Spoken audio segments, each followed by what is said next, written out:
E aí, galera, eu sou a Samantha. Eu sou a Thaís. Eu sou a Milena. E nós vamos falar sobre o ICP-OS, ou seja, espectrometria de emissão atômica com plasma acoplado indutivamente. Então, o ICP-OS, ele baseia-se na propriedade de átomos e íons na fase gasosa que serão excitados.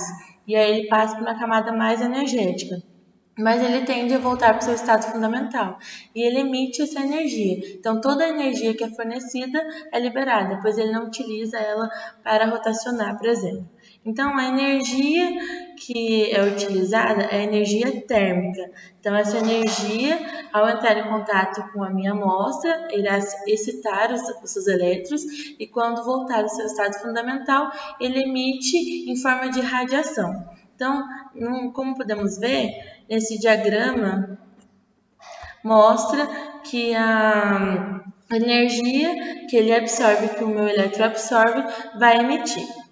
Então, toda essa experiência, essa teoria de transição de elétrons pode ser comprovada através do experimento de Kirchhoff-Bunsen e pode perceber que cada elemento libera radiação em um comprimento de onda característico, pois a quantidade de energia necessária para excitar um elétron é única para cada elemento. Então, eu preciso garantir que todos os elementos da tabela periódica possam excitar. Isso tornou-se uma limitação no fotômetro de chama, pois a energia não era suficiente para excitar todos. E aí começou a se pensar em uma fonte mais energética, muito mais energética, que é o plasma. E começou a estudar quais gases poderiam se trabalhar e quais estruturas seriam utilizadas para estabilizar esse plasma. Então, até que se chegou no plasma de argônio, que ele gera uma temperatura de 10.000 Kelvin e ele é muito estável. E agora eu vou ter uma capacidade de excitar praticamente todos os elementos da tabela periódica. E agora vamos falar um pouco sobre a instrumentação do ICP. Esse é um modelo de ICP-OS. Em geral, ele funciona da seguinte forma. Primeiro, a amostra entra pelo nebulizador, passa pela câmara de nebulização, entra pela tocha e o comprimento de onda emitido dentro da tocha vai para o espectrômetro. Eu vou falar um pouquinho sobre cada um de forma separada. Primeiro, eu vou falar sobre a introdução da amostra. Existem dois jeitos de introdução da amostra. O nebulizador é o nebulizador concêntrico ou de fluxo cruzado. O nebulizador concêntrico funciona da seguinte maneira. O gás argônio entra por aqui a uma alta velocidade e uma alta vazão.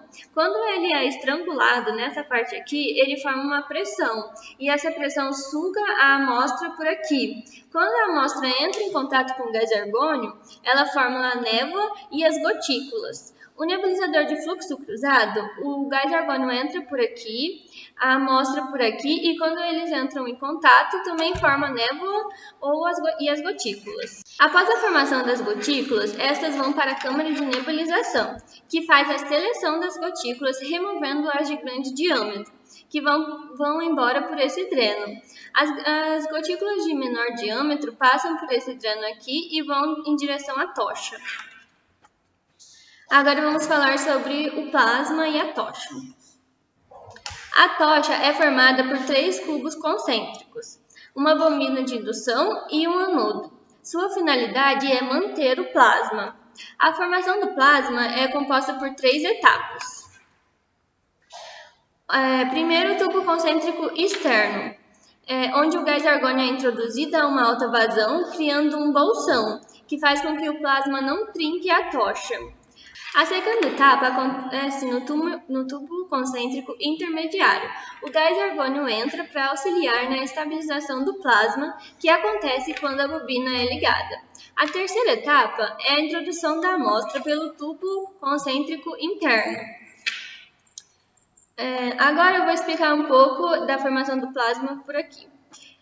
Primeiro, o gás argônio entra no tubo externo com uma alta vazão, formando bolsão e protegendo a tocha das trincas. Depois, o gás argônio entra pelo tubo intermediário, entra pelo tubo intermediário e ao mesmo tempo que o gás entra, as bobinas são ligadas, gerando um campo magnético movimentando os íons. Após a bobina ser ligada, o ânodo dá uma descarga elétrica e arranca os elétrons.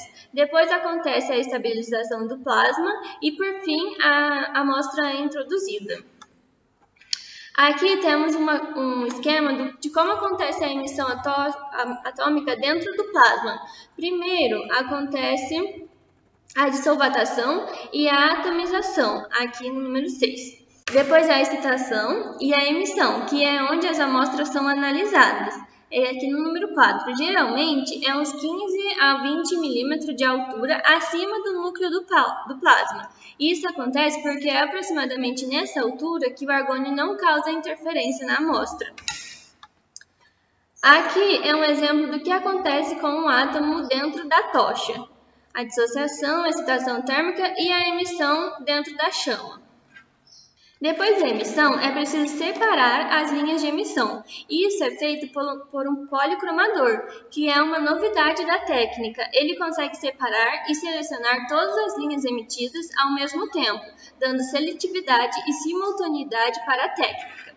O policromador é formado pela grade de Echelli e um prisma. A grade de Echelli é uma grade de difração diferencial. Ela transforma a luz no eixo X e Y e depois essa luz passa pelo prisma e é transformada no eixo X, Y e Z. Ou seja, a luz vai ser transformada em vários pacotinhos de pixel e no policromador há vários detectores e cada detector é responsável por um conjunto de pacote de pixel para determiná-los. Então aqui temos um espectrômetro com um policromador. As linhas de emissão vêm do plasma, bate em um espelho, passa pela grade de difração, é transformada no eixo X e Y, passa pelo prisma, transforma no eixo X, Y e Z, elas formam pacotinhos de pixel e vai para o detector, que vai determinar e quantificar cada linha de emissão. Então, diante de tudo que foi falado aqui estão algumas vantagens e algumas desvantagens. As vantagens é que é uma técnica multielementar seletiva, faz análises simultâneas bem rápidas, isso porque você pode determinar vários componentes em uma única análise. Tem sensibilidade aumentada, com alta precisão, ele alcança altas temperaturas com maior estabilidade, tem poucas interferências e é um meio inerte.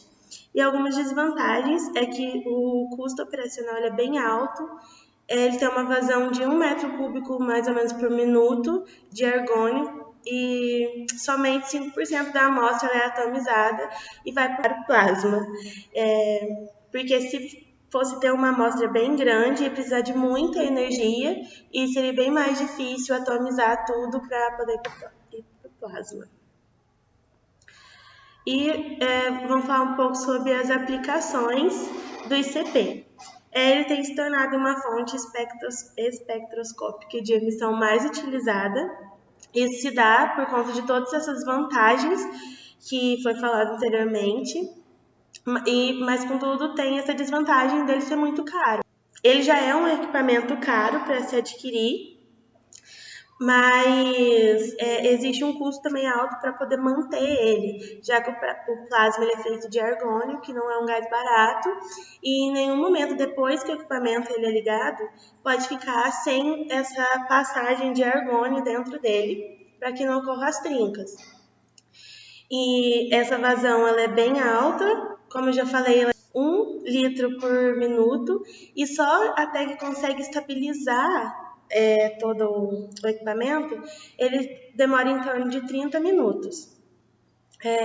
E além disso também precisa de um treinamento para as pessoas que elas saibam utilizar e manter ele corretamente, já que ele é um instrumento bem frágil e qualquer erro pode ter que levar a troca de peças, que também são bem caras.